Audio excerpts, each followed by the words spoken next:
Bem-vindos a mais um podcast Zona de Risco. É um podcast que tem um foco principal em NR33 e 35, né, que são espaços confinados e trabalho em altura, mas a gente pega outros assuntos afins, tipo análise de risco geral. O último episódio agora nós falamos de primeiros socorros com um especialista, né, Marcelo Herculano, não foi, Rafael? Marcelo Herculano. E ele trouxe muitas questões que eu tinha até dúvida também quando nós falamos de primeiros atendimentos em espaço confinado. Vamos deixar o link na descrição para que você possa assistir se você não assistiu. De antemão, a parceria da Máxima SMS com a Inova Safe, né? Então, nós estamos nos juntando para trazer informações aqui para o Brasil em termos de altura e espaço confinado.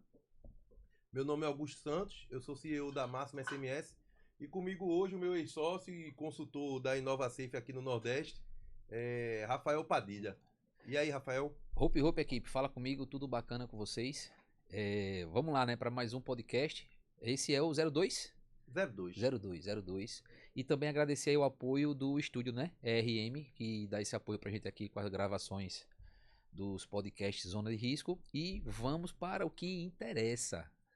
Na verdade, Rafa, o tema de hoje é: se eu baixar a definição da NR35 de 2 metros para 1,80 m, 1,5 m, que seja, resolve o problema dos acidentes de altura? Na minha concepção, não resolve. Na minha concepção, essa ação ela pode gerar mais problemas do que soluções, no meu entendimento. E aí a gente tem uma série de fatores que a gente vai falar ao longo desse podcast exatamente sobre essa questão, né? Que é uma ação que muita gente toma isso como regra. Ah, vou baixar aqui a minha referência para menos que 2 metros e assim eu consigo resolver meu problema com os acidentes. E os acidentes estão aí acontecendo e os problemas não estão sendo resolvidos por baixar essa referência. Eu vou fazer uma pergunta mais difícil de responder. Vamos. A NR35 por si só, ela resolve o problema do acidente de trabalho em altura? Eu acho que nenhuma norma por si só resolve o problema dos acidentes, né? Porque a norma por si só ela não consegue fazer o trabalho sozinho. Então, as pessoas precisam fazer a sua parte, né? Quanto gestores, executantes, né? As pessoas que de fato implementam as normas nas empresas para poder que ela gere o resultado esperado. Mas elas são de extrema importância, mas as normas sozinhas não vão de forma nenhuma resolver esse problema. Se saiu bem. Foi? Olha, para todo mundo que está assistindo aqui, a NR35 é uma norma de trabalho em altura, né? Sim. É a norma de número 35, mas aí, me diga aí, o que é que realmente ela define como trabalho em altura? Bom, ela define como trabalho em altura que qualquer atividade realizada a partir de 2 metros, onde haja risco de queda, é considerado trabalho em altura. Então, qualquer atividade nesse sentido. E a minha referência, né, para os 2 metros é o meu pé. Ou seja, Perfeito. quando todo o meu corpo estiver a partir de 2 metros. Do meu pé. Exatamente. Tá, mas eu trabalhei em várias multinacionais que eles delimitavam o risco de trabalho em altura, risco de queda. Já teve umas de 1,5 m e teve umas de 1,80 m. Aí isso resolveria o problema dos acidentes em eu ia dizer espaço confinado em trabalho em altura? Com certeza não. Vou te dizer assim, primeiro, será que 20 centímetros, a empresa que adotou 1,80 m, será que 20 centímetros é de fato o problema? Será que esses 20 centímetros, assim, resolveu, de fato as atividades agora estão seguras, efetivamente seguras, em todos os sentidos, todos os contextos do que a NR35 preconiza como medida de controle para ser seguro? Eu creio que não. Entendeu? Eu acho que dá muita margem para a gente escolher equipamentos que não são eficientes para essas alturas. Entendeu? Escolher sistemas de proteção individuais que não vão funcionar. Enfim, então eu acho que esses 20 centímetros, esses 50 centímetros não são o problema. Eu acho que o problema vai um pouco mais além de baixar esses 50 ou 20 centímetros para dizer que resolveu o problema dos acidentes que estão acontecendo no Brasil. Na nossa trajetória, a gente trabalhou muito como liberadores de trabalho em altura, espaço confinado dentro de multinacional, Sim. acompanhando parada de fábrica. Se as empresas baixarem para 1,80 m ou 1,50 m, essa demanda de liberação não aumentaria muito e aí iria começar a atrapalhar. Tipo assim, a própria produtividade da empresa em termos de liberação, numa parada de fábrica, por exemplo. A empresa parou 30 dias para executar as atividades. Aí vai ter lá espaço confinado, serviço a quente, içamento e tal, e vai ter trabalho em altura. Aí a partir do momento que eu diminuo o meu tamanho mínimo para 1,80 m, vou botar 1,80 m para ficar mais fácil. Certo. Eu aumentaria essa demanda de liberações. Até em salas administrativas, enfim. Não vou entrar ainda nisso, mas isso não atrapalharia, vamos dizer assim, a produtividade, quando eu coloco a produtividade dessa segurança. Se você está me dizendo que não resolveria 100%, então eu não só iria, já que eu não resolvo a segurança, eu não iria atrapalhar só a produtividade? Então, quando a gente fala de trabalho autônomo em NR35, né? A NR35 ela preconiza algumas documentações, né, algumas ações administrativas que precisam ser realizadas para a atividade acontecer. Então, primeiro, análise de risco. Certo? Liberação. Permissão do trabalho. Normalmente, as grandes empresas, independentemente da NR35 falar que se a atividade possuir um procedimento operacional escrito para essa atividade, eu não precisaria aplicar um APT. Mas as empresas grandes... Que é o POP. Que é o POP. Mas as empresas, elas dizem, não, mesmo tendo o procedimento operacional, eu vou ainda assim manter APT, porque é mais uma barreira para prevenção. Então não confia na norma. Certo? É isso? Porque se eu tenho um POP, que é o procedimento operacional padrão, isso, para uma pessoa que vão ter atividades rotineiras, que são atividades simples do dia a dia. E aí a norma ela já deu essa situação de que eu crio o POP e lhe treino. Então só Rafael pode trocar a lâmpada. Porque ele foi treinado e ele sabe exatamente, e ele vai cumprir o procedimento que já foi analisado. Se a empresa, além disso, bota um APT, uma permissão de trabalho, ela não está entendendo o conceito da norma, que seria a própria segurança. Ela está colocando algo a mais e está dando como se fosse um tiro no próprio pé? Na verdade, não. Porque ambientes mudam. Então, quando a norma ela fala que o procedimento operacional deve ser escrito para uma atividade, certo? E isso transforma a atividade em atividade rotineira. Só que a norma não determina qual é o período de intervalo que essa atividade ela é executada. Pode ser uma atividade semanal, pode ser uma atividade mensal. Dentro de um mês acontece muita coisa. Então, na minha concepção, eu acho muito sensato ainda assim manter APT. Por quê? Porque se o ambiente mudou, você tem mais uma barreira, você tem mais uma forma de identificar que esse ambiente mudou e poder tomar ação. Em vez de ficar apenas... Porque no POP vai ter procedimento, né, a instrução de trabalho, vamos dizer assim, e a análise de risco para aquela atividade. Tudo que ele vai fazer. Tudo que ele vai fazer, desde quando ele chegar no local. Isso. Mas eu entendo que a PT é sempre a última opção. Desculpa, é sempre uma última barreira de prevenção. Como NR33. Não existe essa prerrogativa para NR33, ou seja, você pode ter procedimento e ainda assim você vai ter que ter a PET. Entendeu? A NR33 é um pouco diferente porque a gente fala de risco atmosférico, mas vamos só voltar aqui para você entender uma coisa. Certo. Se a atividade é a mesma escada e é o mesmo local e eu subo sempre do mesmo jeito, do mesmo procedimento e eu estou seguro, um APT não vai influenciar em nada. Agora veja, se eu coloco uma outra coisa, a gente está atrapalhando diretamente a produtividade e está deixando de confiar na segurança. Aí eu digo, será que é só uma pessoa indo lá que a coisa é segura? A gente tem que dar aquela ideia da cultura de segurança para as pessoas. Certo. E dizer ao cara que se ele fizer algo fora do procedimento, ele acione a segurança, porque mudou. Uma coisa é isso, outra coisa é toda vez que o cara vai fazer a mesma coisa, eu pedi para liberar um APT. Tu não acha que a produtividade ou isso fica meio redundante?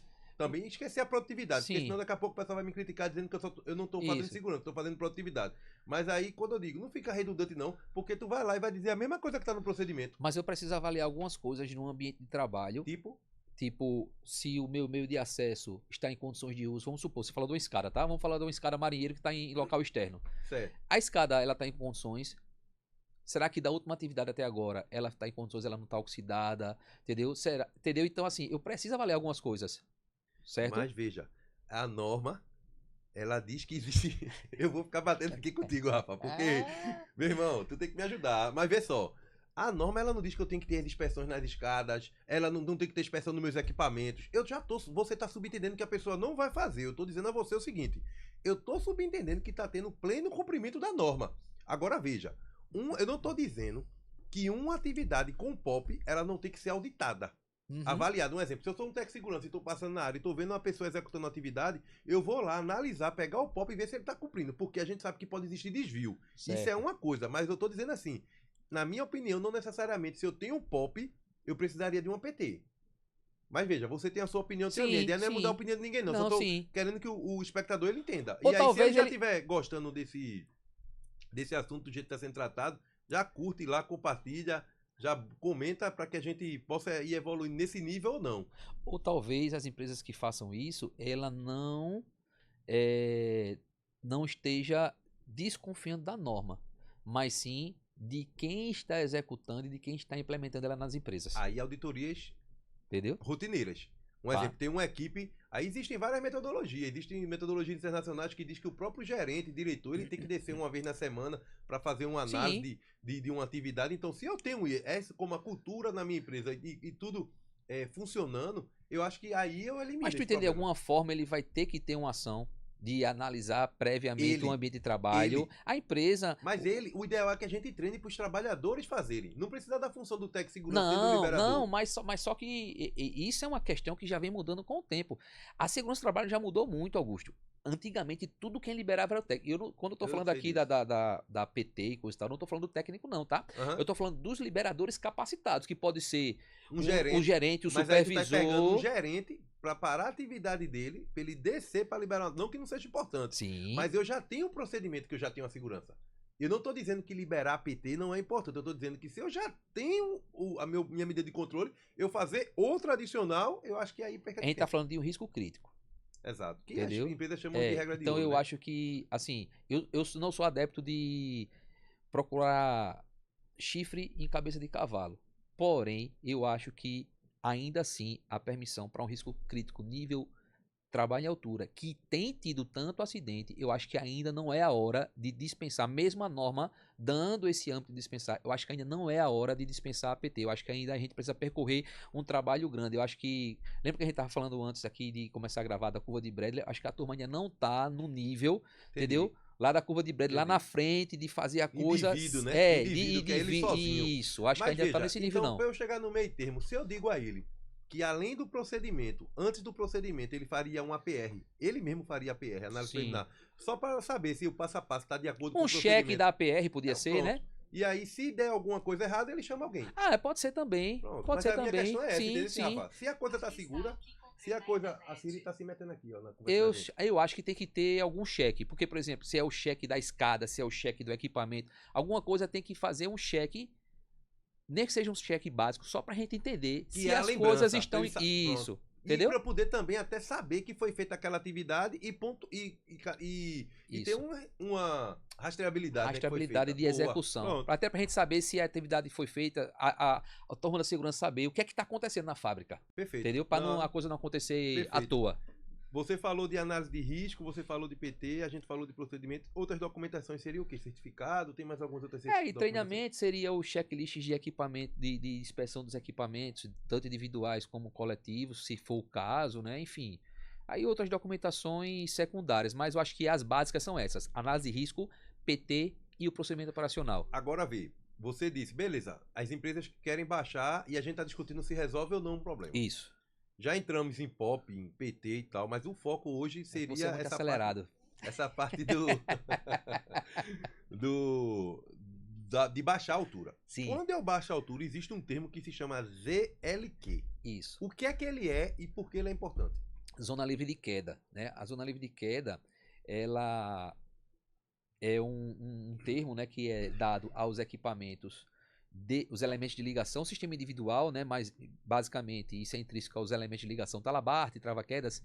E por que ele existe? Porque nos talabartes, por exemplo, todos os talabartes têm que ter absorvedor de energia. Então ele pode, né, aumentar de tamanho, ou seja, ele tem um tamanho inicial padrão, mas depois da queda ele pode aumentar de tamanho. 1,5 m, 1,80 m, né? Não, o tamanho máximo de um talabarte, perante a norma, seriam 2 metros. E o tamanho máximo... Mas 2 metros já com o absorvedor sem estar aberto. Sem estar aberto, né? Isso. Gancho, e o absorvedor... do conector que veio no meu cinto até a ponta do MGO.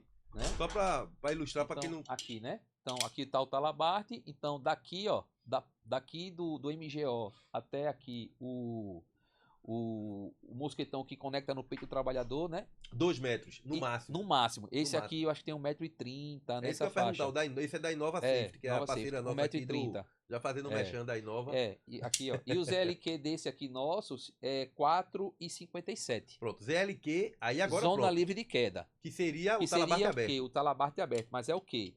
Quando eu falo do ZLQ, o ZLQ é o espaço livre que eu preciso abaixo do trabalhador, para que em caso de queda ele não se choque nem com o solo, nem com nenhuma outra estrutura mais próxima. Então, se o meu trabalho em altura é a partir de 2 metros do meu pé, se o meu ZLQ é 4 metros, eu já caí e bati no chão. Não, então, mas aí vamos para a definição. O ZLQ é o espaço compreendido entre, e aí muita gente acha que é de onde estão os meus pés, e não é isso.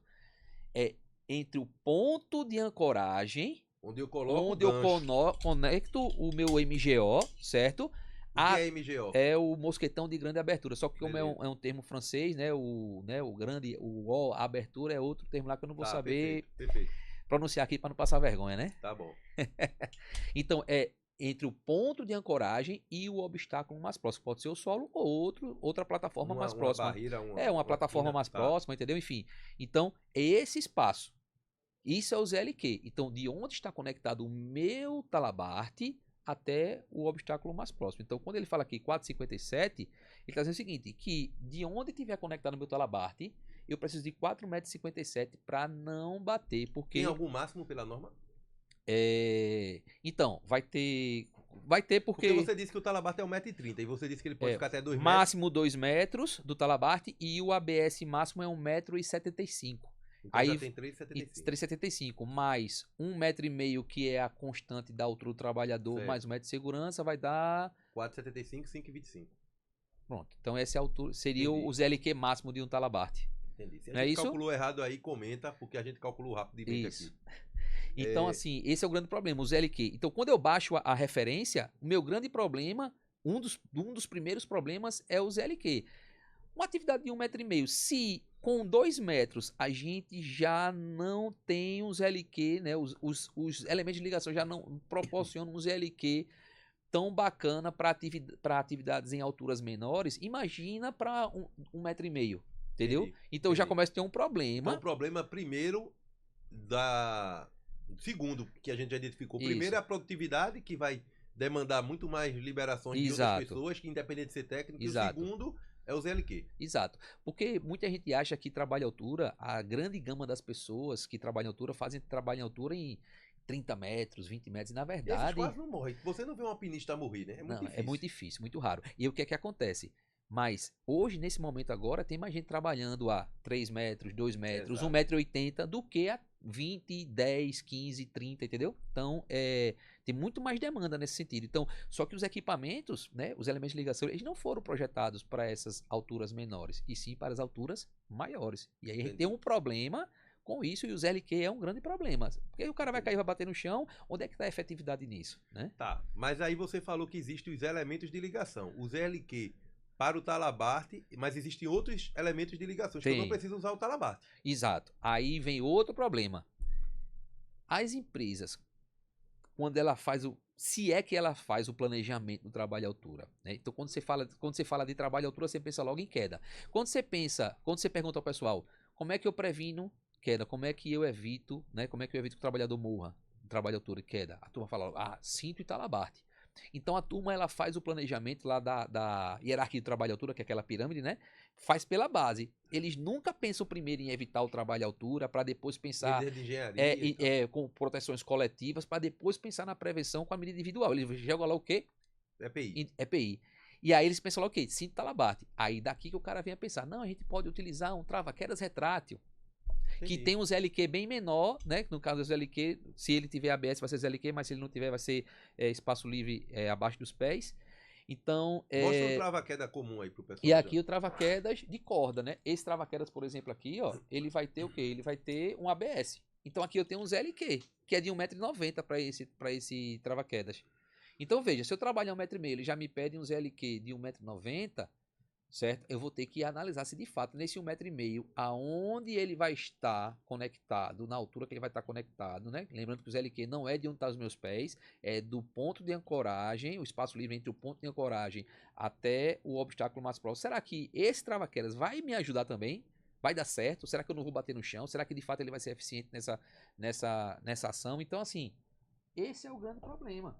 É a gente baixar a referência sem de fato entender se essa ação ela foi se ela foi de fato a resolução dos problemas. Que seria o que chama de choque em solo. Choque em Você solo. cair e bater no chão. E bater no chão, E exatamente. aí, quais são as possibilidades disso acontecer? Você já falou do ZLQ, mas um exemplo. Um ponto de ancoragem. A gente vai falar um pouquinho mais na frente do ponto de ancoragem, Isso.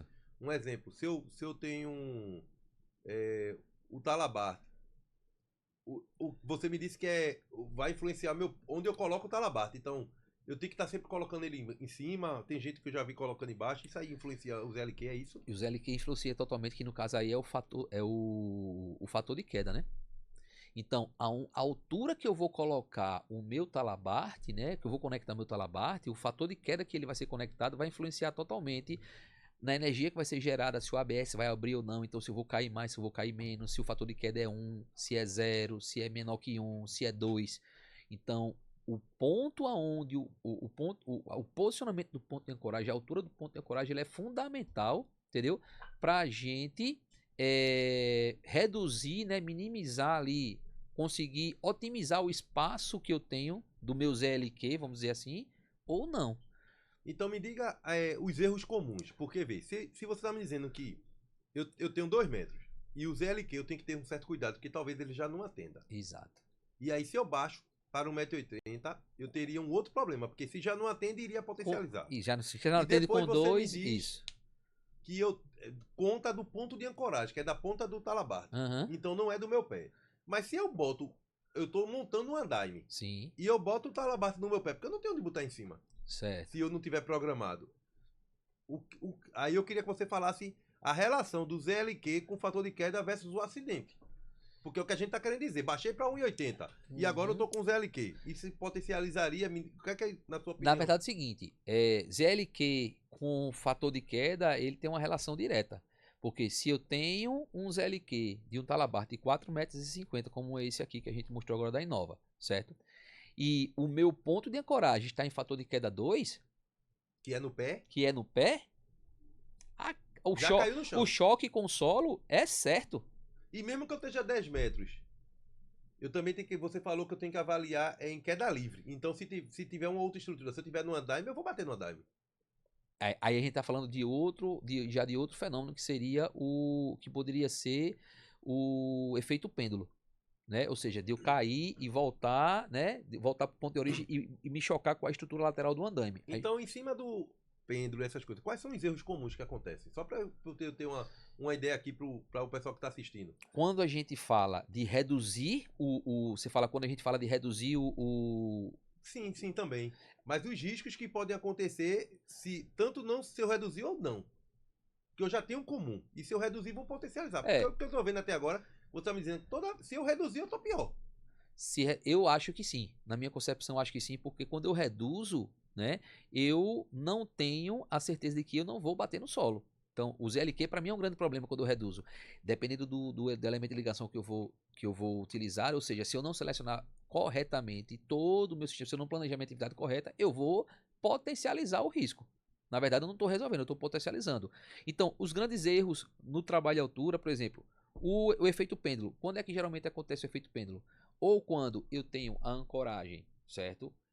Em ângulo, ou seja, eu não estou de fato perpendicularmente abaixo da minha ancoragem, eu estou em ângulo, então se eu cair eu vou voltar para o ponto de origem, então eu vou me chocar com a estrutura. Perfeito. Em fator de queda 2, o efeito pêndulo é quase que certo. Então quando eu caio, fator de queda 2, eu retorno para a estrutura, então eu me choco com a estrutura. Então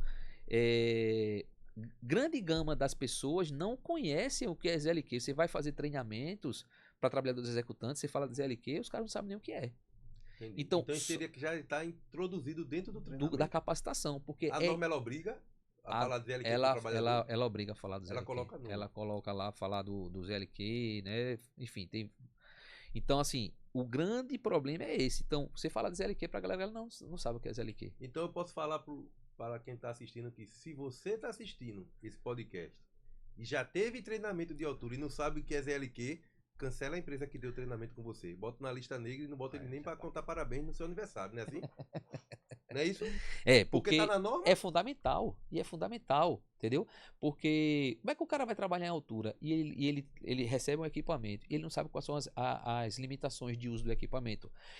Porque o equipamento ele tem que ter compatibilidade com o ambiente de trabalho. Entendeu? E agora, se eu fosse querer baixar para 1,80 m e fazer algo interessante, o que é que eu poderia fazer? Um exemplo. A próxima pergunta que eu vou fazer para você é sobre pontos de ancoragem. E aí eu lhe pergunto, o que é um ponto de ancoragem e qual é um adequado? Certo, vamos lá. Quando a gente fala desses cenários, né, de trabalho em altura, o ponto de ancoragem geralmente é um grande problema, principalmente dependendo de alguns cenários, por exemplo, telhado. São poucos os locais, os telhados que você vai fazer um trabalho e tem ponto de ancoragem, né? Então o ponto de ancoragem, ele é o local, né, destinado, né, à conexão dos sistemas de proteção contra queda. São pontos, o olhar de ancoragem, uma estrutura fixa, aí pontos ou sistemas de ancoragem, né? Então o ponto de ancoragem é o olhar lá especificamente, certo, né? E o sistema é uma linha de vida, certo, né? É um sistema de ancoragem, né? Cabo de aço ou até um trilho mesmo, um pórtico para enlonamento de caminhão. Então assim,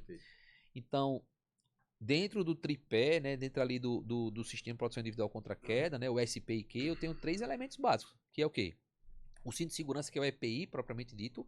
O elemento de ligação, que pode ser um talabarte ou um trava-quedas. E o ponto de ancoragem. Perfeito. Se eu tiro um elemento desse, ele não funciona. Se um desse não tem certificação, não tem inspeção, no caso eu teria que inspecionar os 3. Você tem que ter essa inspeção dos 3, né? As inspeções dos 3, né, elementos. E do ponto de ancoragem tem a norma específica, que é a 16325. E o anexo 2 da NR35, que dita quais são as regras, tempo de inspeção, todo esse processo. Que para ponto de ancoragem, sistema de ancoragem é de 1 ano. Então, assim, qual o grande problema com ponto de ancoragem?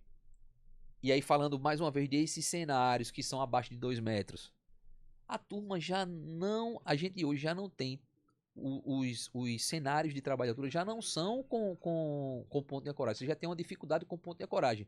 Como eu tinha falado, principalmente quando você fala de telhado e alguns outros tipos de cenários que existem. Então, o cara vai se conectar onde? Existe a infraestrutura adequada. E esse ponto de ancoragem para ter um posicionamento correto, uma altura ideal para cumprir esse ZLQ. Então, quando a gente fala de ponto de ancoragem, vou dar 2 exemplos aqui básicos.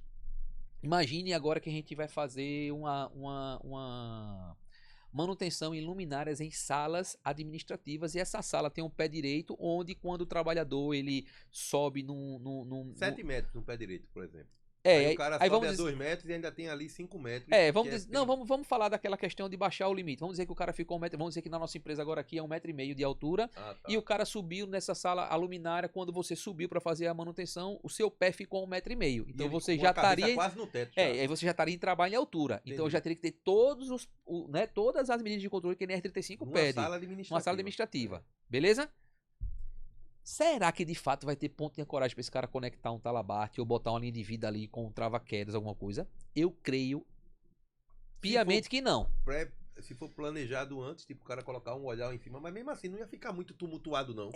Então esse é que é o problema. Então tem cenários que não permitem a gente instalar esses tipos de dispositivos. Pronto, mesma coisa, quer ver um exemplo bom? Mas aí também tem aquelas varas de manobra, né? Mas aí eu preciso ter um ponto de ancoragem para poder conectar a vara de manobra lá. Tá com o olhar ter lá o olhar instalado naquele local sala lá. Administrativa vai ser extremamente difícil. Aí eu parto para onde? Aí esse é que é o grande problema que eu entendo. Todo mundo acha que prevenir queda, mesmo que abaixo de 2 metros, tem que usar 35. E não precisa. Porque a NR1 ela já fala que qualquer atividade que nenhum trabalhador pode estar exposto a grave e iminente risco em nenhum momento das suas atividades laborais. Então ela fala o seguinte: se uma atividade, mesmo que abaixo de 2 metros, ela gere gravemente risco, precisa ser tomada medida de controle. Só que não quer dizer que essa medida de controle tem que ser tomada pela NR35. Eu posso tomar uma outra ação, eu posso usar um sistema de, sei lá, um andaime com guarda-corpo, um andaime mais compacto. A solução a gente vai conversar mais na que frente, caiba, entendeu? Então, assim, o que eu quero dizer é, nem todo filho é de NR35. Tá. O episódio já está bem avançado. A ideia da gente hoje seria só fazer uma conscientização do risco de trabalhatura para fazer as pessoas refletirem. Né? Então, se você, de novo, se você está curtindo, está gostando, aperta lá o botão, compartilha e tal, comenta, para que a gente possa responder. Mas vê, Rafa, e aí você falou do administrativo. Beleza, vai ser mais difícil. Mas vamos agora para aqueles caminhões MUC que tem uma linha de vida que parece um varal. Exatamente. Aquilo ali em cima do ZLQ que tu explicou. Aquela linha de vida, quando você vê na rua, já ela assim com bucho. Exato. Né? Amarrada de todo. Enfim. Exato. Eu sei que existe o padrão para você colocar os 3 pinos lá na linha de vida e tal. Onde vira ele tudinho certinho. Se quiser entrar nisso, pode entrar. Mas a questão é: aquela barrinha bem fininha, aquele varal com cabo de aço, com bucho, maior do que o meu, atende? Então, vamos lá. Maior do que o teu, né? Maior do que o meu, melhor. Vamos lá. A gente vê muito esses caminhões MUC, né? Por aí, com essa linha de vida, né? E coisa e tal, enfim. E aí eu tenho um outro problema. Por quê? Quando eu tenho um cabo de aço, e numa hora de uma queda, né? Esse cabo de aço vai ser tracionado, ele vai defletir, vai gerar uma flecha. Essa flecha tem que ser somada ao ZLQ do dispositivo. Ou seja, aumentou muito. Eu não conheço nenhum caminhão MUC que a carroceria do caminhão esteja, de fato, a 2 metros de altura ou mais. Geralmente esses caminhões, a carroceria, de fato, o pé do trabalhador está a menos que 2 metros. Entendi. Então, ele vai bater no chão com certeza. Então, essa linha de vida... Aquilo é fake. É fake total. Aquilo ali é para inglês ver. Aquilo ali não resolve nada. Agora, eu já vi alguns caminhões MUC que, na minha concepção, são as melhores opções. Que é o quê? Os caras botaram, de fato, um guarda-corpo no caminhão MUC. E o cara fica em cima, porque às vezes o cara tem que ter ali, guiar uma peça, entendeu? E aí eles colocaram um guarda-corpo no caminhão MUC, entendeu? Para poder resolver o problema. E aí sim, com o guarda-corpo, aí eu tenho a garantia de que o cara não vai cair. Então pronto, já entra na última pergunta aqui do episódio, que seria, me diga aí alguns, pode ser alguns exemplos e alguma solução criativa. Criativa assim, que já exista no mercado e tal, existem a Inova, existem outros... a Gulin, né? Existem vários outros fabricantes e que cada um, exemplo, eles entram muito na construção civil, por isso que eu falei o nome. A Inova entra muito em alpinismo e entra em indústria. Sim. E aí existem essas soluções criativas. Quais seriam? Eu já vi um que você carrega com a empilhadeira e para ele, e ele se movimenta ali no caminhão e tal, e dá uma condição. Diga aí, quais seriam essas coisas? As soluções criativas, elas vão depender muito do cenário, do ambiente que você vai estar. Então, por exemplo, se você está num ambiente aberto, certo? E você tem, vou dar um exemplo bem simples. Trabalho em cima de veículos. Oficinas de lanternagem de pintura, onde o cara vai trabalhar em cima de uma van. Uma van não é tão alta. Exato. Mas às vezes o cara não tem um ponto de coragem. Então eu já vi esses locais onde o cara vai e trabalha ali. Então tem um dispositivo, eu não sei agora o fabricante exatamente, mas é como se fosse um reboque, uma carretinha. O cara vai lá, encosta, patola a carretinha e levanta o braço. Tem um braço lá como se fosse um pórtico em L. Isso. Ele tem um ponto de coragem, ele consegue trabalhar ali em locais mais baixos. Mas não entra dentro da oficina, talvez. Dependendo do pé direito, até sim, mas esse é mais para local aberto, né? Então eu tenho essa opção. Eu tenho algumas plataformas elevatórias que são chamadas de mastro vertical, que elas são bem compactas, certo? E elas são exatamente projetadas para locais internos. Eu já vi numa empresa que a gente prestou serviço, uma escada com um corrimão. E eles faziam em atividades, ela já era de um jeito que ficava em cima da máquina. Uma base, você sobe toda segura, prendia ela. Exato. Nos Estados Unidos tem umas escadas que são fantásticas. São umas escadas assim que você tem um corrimão para lhe ajudar a subir. Ela não é, ela é uma escada autossustentável. Ela parece uma escada tesoura, né? Uma escada dessas escadas tesoura, só que a inclinação dela é mais suave, certo? Ela tem corrimão e ela tem as patolas, né, laterais para estabilizar a escada, porque a escada tesoura normal não tem, né?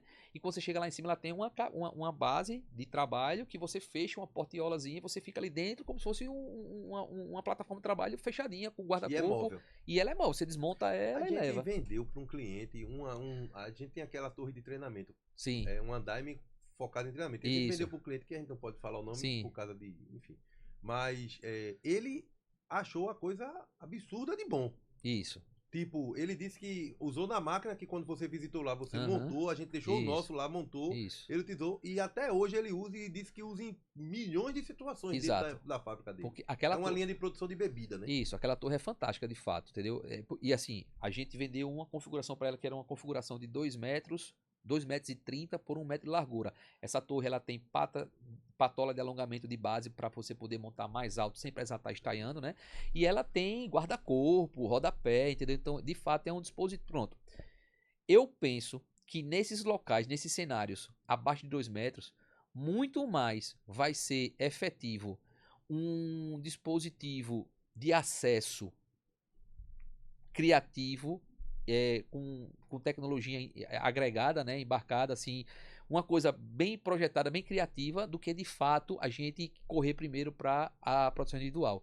Então, como eu falei, essa escada que a gente falou, Ele nem usa que é cinto nessa autossustentável, escada, né? Ele usa. na Chegou. escada, Porque no não é de andaime.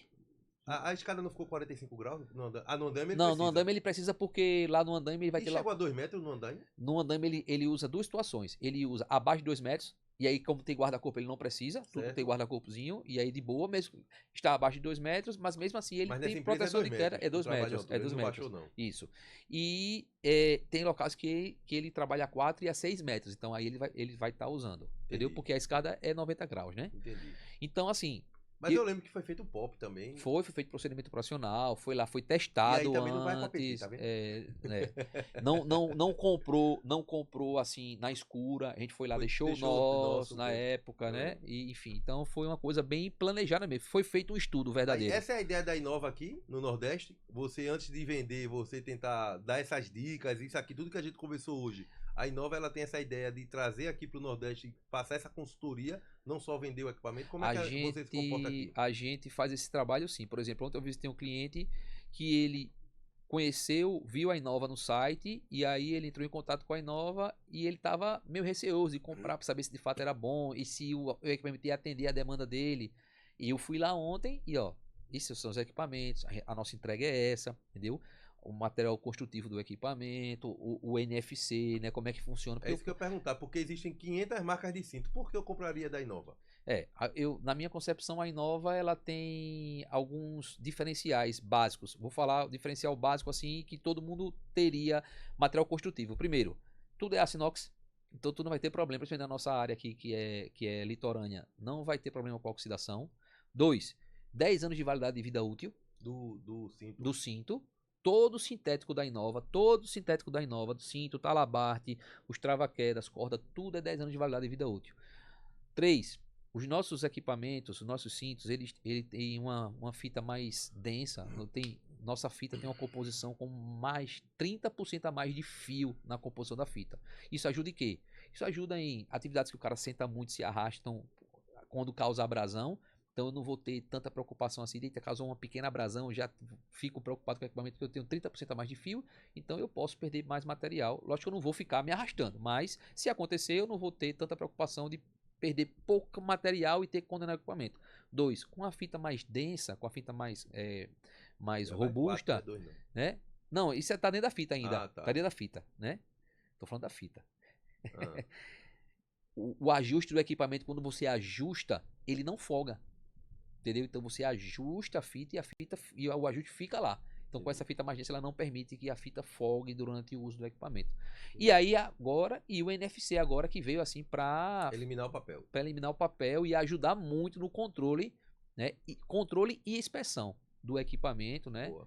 Então o equipamento tem esses diferenciais que são bem consideráveis. O pessoal achar que não é só marketing, mexão, porque a gente trouxe um especialista, mesmo ele tendo sido meu sócio e tá aqui, mas ele tá por uma empresa. E aí é importante que a pessoa fale da empresa. Pode vir pessoas aqui de fabricante de detector de gás, exato, que não é o que a gente vai vender, mas a gente vai deixar o cara falar porque a gente quer entender qual é o diferencial da pessoa, né, da empresa. Então, a ideia é que o podcast traga pessoas do Brasil todo, de marcas diferentes, enfim, para que a gente trate cada uma e a pessoa pode falar da sua empresa. Feito o próprio Herculano da última vez falou lá do projeto dele, enfim. Né? Agora, deixa eu te falar só mais uma coisa da Inova. Vai. A Inova agora tá com a novidade. Se empolgasse novidade nova. Se empolgasse. Novidade nova. Esse termo, era só pra falar esse termo só tem aqui no Recife, tá? Trava-quedas Bird Rescue, lançamento da Inova, foi lançado há 2 semanas atrás. O único trava-quedas do mercado certificado para fator de queda 2, 200 quilos, sem precisar substituir o extensor.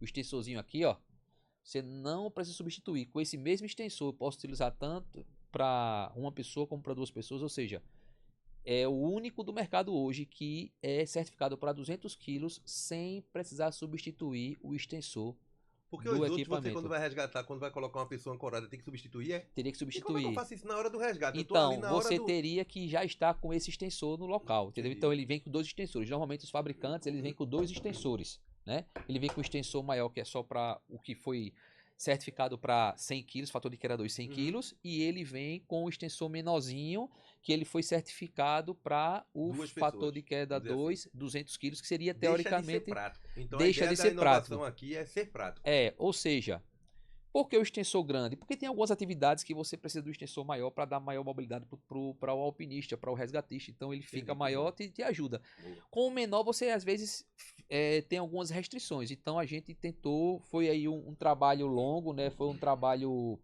árduo, mas a gente conseguiu fazer a certificação, conseguiu fazer com que o equipamento funcionasse bem com 200 quilos, que é um super desafio, Augusto, porque... Quando a gente fala de um trava-quedas, o problema não é só a energia que está sendo gerada no corpo do trabalhador. A gente precisa preservar a corda. Nesse elo, a corda é o elemento mais fraco. Então eu preciso fazer com que o trava-quedas, com essa massa gigantesca, funcione bem na corda. Perfeito. Então, novidade nova aí, viu, galera? Bird Rescue. Agora, começo de dezembro, pré-venda para começar as entregas, provavelmente segunda quinzena de dezembro. Perfeito. Para finalizar, diga aí uma mensagem que você falaria agora para as empresas que não levam a NR35 trabalho em altura a sério. Bom, não sei se eu vou conseguir fazer uma frase, sabe que eu sou às vezes meio prolixo, né? Mas vai. Mas assim, pessoal, os acidentes estão acontecendo, tá? E a gente precisa tomar posicionamento sobre isso. A gente não pode ficar inerte do jeito que a gente está, vendo os acidentes acontecer e sem tomar as atitudes. E na minha concepção, a resolução do problema a gente precisa levar a NR35 a sério e aplicar o que a NR35 fala. Se a gente fizer isso, a gente já consegue fazer muita coisa. Então deixar desse negócio de dizer NR35 ficar focado só em treinamento e exame e a gente começar a fazer as outras partes. Isso é importante, mas existem as outras etapas da 35 que a gente precisa colocar em ação imediato. Entendeu? Do último podcast pra cá, Augusto, a gente já teve mais 3 acidentes ou 4. Daquele Muito primeiro bom. que a gente gravou. Do 00, né? Do episódio 00. A gente já teve mais alguns. Então, até o final do ano, infelizmente, a gente vai ter mais. Entendi. Não, Rafael, muito obrigado aí. Você vai estar sempre aqui comigo, né? Mas hoje você Espero foi que o sim. entrevistado. Né? Então, muito obrigado pela sua participação. O pessoal que entendo que a ideia nossa aqui do podcast é todo mês sair um episódio.